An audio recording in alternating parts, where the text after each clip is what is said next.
Découvrez un extrait exclusif de ce livre audio et profitez d'un essai gratuit sur Audible via le lien dans la description. Attention. Mais comme d'habitude, vos résolutions s'évanouissent et vous vous en voulez encore plus. Vous n'êtes pas coupable de ces comportements alimentaires anarchiques.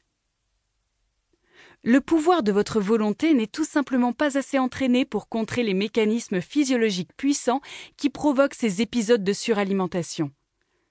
Dans ces moments-là, vous êtes comme sous l'action d'une drogue qui bloque votre libre arbitre. Le goût sucré entretient l'envie du sucre, le gras également. Durant un court laps de temps, vous êtes soumis à des aléas impossibles à maîtriser. Ajoutez à cela une vie quotidienne où le stress, la fatigue et le manque de temps prédominent et le tour est joué. Vous mangez n'importe comment et vous prenez du poids. Il est temps d'agir. Il n'est pas question de commencer une psychothérapie ou une psychanalyse pour savoir pourquoi vous n'arrivez pas à maigrir. Les études ont d'ailleurs montré que les résultats obtenus ne sont pas vraiment convaincants. Ce n'est pas dans votre tête que cela se passe, c'est dans votre corps tout entier. L'indice de masse corporelle, IMC. D'ordinaire, on utilise l'IMC pour définir la surcharge pondérale. Le calcul est simple. Il suffit de diviser le poids en kilos par la taille en mètres élevée au carré et l'on obtient le résultat entre 16,5 et 18,5, maigreur. Entre 18,5 et 25, corpulence normale. Entre 25 et 30, surpoids. Au-dessus de 30, obésité. Au-delà de la traditionnelle excuse de ceux qui prétendent avoir un squelette massif, ce calcul comporte des limites. Les muscles pèsent en effet plus lourd que la graisse. Un sportif accompli possédera donc un IMC élevé alors qu'il ne présente aucun excès de graisse. Pour faire la différence, il existe des balances dites à impédance-métrie qui mesurent la masse grasse et la masse musculaire. Le tour de taille conditionne l'espérance de vie. Si le tour de taille en centimètres représente 80% de la taille en hauteur, le risque est de mourir 17 ans plus tôt que la moyenne. Des scientifiques d'Oxford ont découvert ce lien effrayant qui permet une autre mesure de la surcharge pondérale. Le critère retenu est le rapport entre la taille et la circonférence abdominale prise juste au-dessus du nombril. Il faut juste poser le mètre de couturière là où le ventre est le plus gros.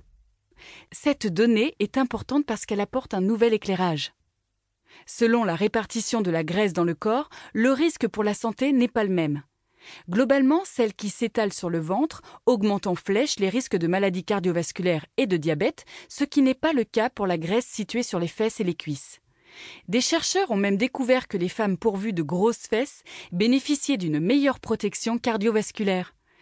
Les études ont souligné que le tour de taille devait se situer en dessous de 94 cm chez l'homme et 80 cm chez la femme. Le tour de taille idéal devrait correspondre à la taille divisée par 2. Le nerf vague, le frein puissant pour un poids optimal.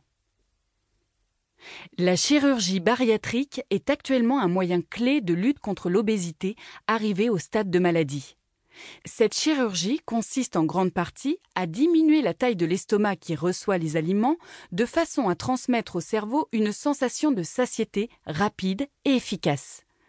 Le nerf vague intervient directement dans le mécanisme de la satiété et sa conservation est essentielle à la bonne qualité des résultats. Le nerf vague assurant la liaison estomac-cerveau, sa connaissance anatomique minutieuse est fondamentale à la réussite de cette chirurgie. Sans le savoir, vous disposez d'un frein puissant pour stopper net vos pulsions alimentaires et reprendre la situation en main. Ce précieux allié, c'est le nerf vague. Il suffit de savoir l'activer en des points précis pour qu'il démontre son efficacité sur l'appétit. Le nerf vague porte 2 autres noms synonymes, le X, 10, ou le nerf pneumogastrique. Il représente la principale voie de communication entre le tube digestif et le cerveau. En effet, 90% de ces fibres sont consacrées à cette liaison. Son rôle est d'autant plus déterminant qu'au niveau du tube digestif sont logés des centaines de millions de neurones.